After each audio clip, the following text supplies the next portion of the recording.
Belgium is deadlocked in political crisis with no agreement on a coalition government. So why is the country at the heart of European integration now pulling itself apart? And can the feuding politicians reach a deal before it's too late? This is Inside Story.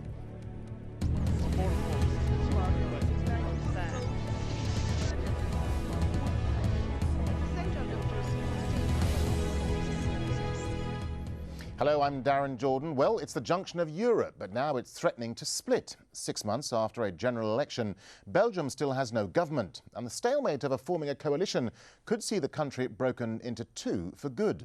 The crisis reflects a long-standing historical divide. There have been regular protests by those who want to see Belgium carved into two along linguistic lines.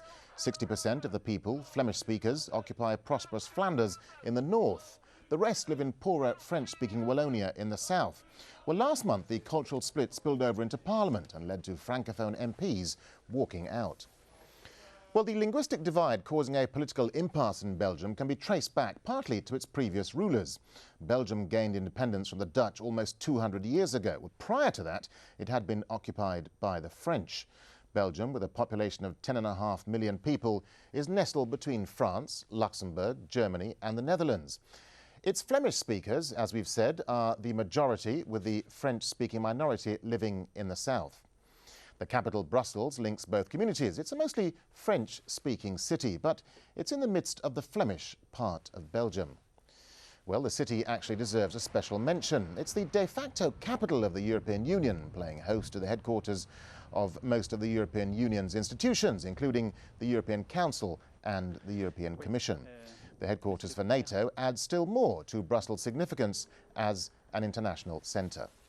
Well, joining us all from Brussels are guests: Marco Martinello, a political science professor at the University of Liège; Stéphane Fieur, author and assistant professor of comparative politics at the Catholic University of Leuven; and Caroline Segas, a political analyst at CRISP, a socio-political research institute in Brussels. Welcome to the programme. Stéphane Fieur, let me start with you, if I may. It's now been nearly 6 months that Belgium has been without a new government. I mean, how much of a political headache is this, and why is it so complicated? Well, this is definitely a very important political crisis for our country. This is the first time that nor the Flemish-speaking part nor the French-speaking political parties, that they don't find a compromise. And actually this compromise and this consensus democracy is one of the main typical points of Belgium. We have always in the past found a compromise between the two regions, and this is for the first time that it doesn't happen.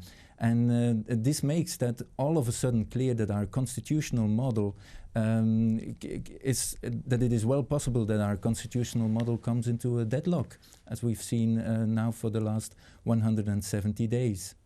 Caroline Segas, let me come to you, if I may. The Prime Minister-designate Yves Le Terme, he's a Christian Democrat from the Flemish region, has now thrown in the towel and abandoned his attempts to form a coalition government. How serious is this, do you think? Well, I think I wouldn't be as pessimistic. You need to put this into perspective. Forming a government in Belgium is always a long process for several reasons. One of them is that we have a system that brings a coalition of 4 or more parties, so everybody needs to agree on the agenda. The other reason is a weakness of our system. We don't have any national parties. So you must understand that people, and Yves Le Terme among them, are elected only by 1/2 of the country. One of the two communities, the Dutch-speaking or the French-speaking. So they make promises only to 1/2 of the country. After that, they need to sit around the table and reach an agreement. So it has always been difficult. Just this time, the starting position were further apart than ever before, because it's the model of a federal state that's called into question. So this is serious. But it's not completely exceptional, and I think it's too early to call for a radical change of our model or to say that our culture of compromise is definitely dead. Stéphane Fieur, let me come back to you just for a second. Is there a real fear now that we could see Belgium split into two different cultural states? And how soon could that happen, do you think? No, well, I don't think that will actually happen. First of all, there is no majority among the political parties, neither at the Flemish political side, and especially not at the French-speaking side. So that's one point. Secondly, there is no majority at all among the Belgian population. Obviously, there are some separatist feelings in some parts of the Flemish political parties, but that's just a minority. And they will never ever have the majority as for the time being. Marco Martinello, let me bring you into the debate and ask you, do many of the French-speaking minority in the south of the country see the Flemish drive for more autonomy as a real political and cultural threat? Well, they do, but let me first say something else. You said that there was no government, but you know we are in a federal state and we have different levels of government, and the regional and community governments work very well today. So this is not chaos. The situation is very difficult, and I have the feeling that you're right, that you know the mutual feelings are quite negative, and there's a growing misunderstanding. And this is also because you know we've been divided in the way we, for example, the media talk about the other part of the country, and we use stereotypes in many different sectors. For example, in Flanders, many people think that Wallonia is a kind of banana republic where everybody drinks and is lazy. On the other part, in the Walloon part of the country, many people think that the Flemish are all racist and separatists.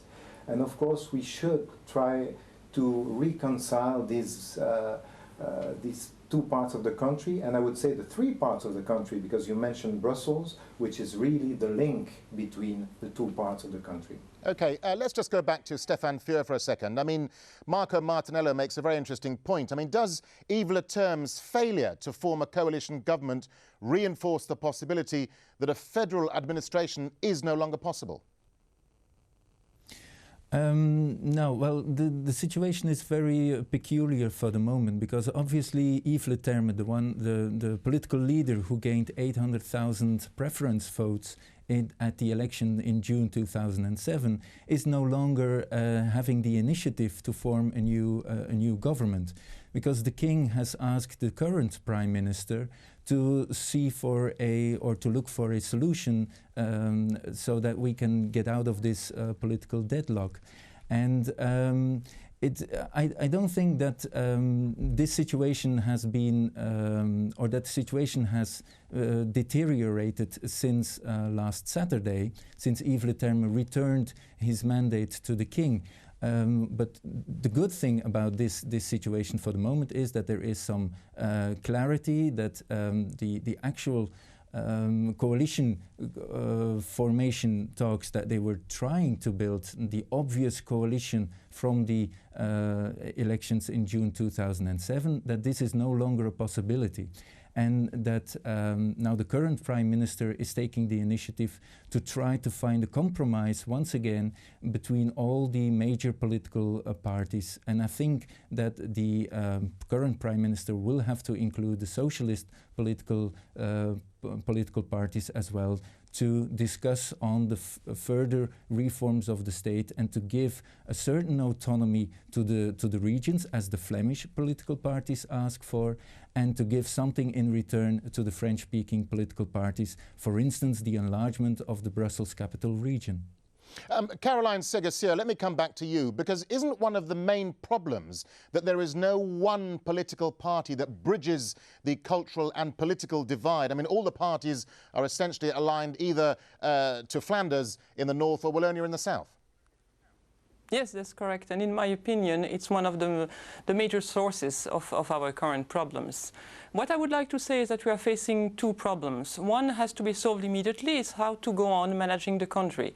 And I think that Mr. Verhofstadt is now trying to see how he can get more support for his government. He's a caretaker government, he's handling current affairs, but currently he's trying to broaden the definition of current affairs. So we would still be able to pass bills of laws into Parliament. So he can remain as acting Prime Minister of Belgium for a little longer.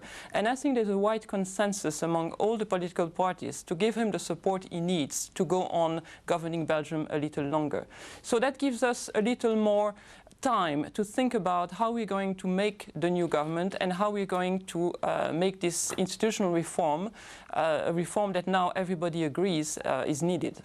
Caroline, let me stay with you just for a second, because the irony here is that Belgium is a country at the centre of European integration, but possibly could now split along linguistic fault lines.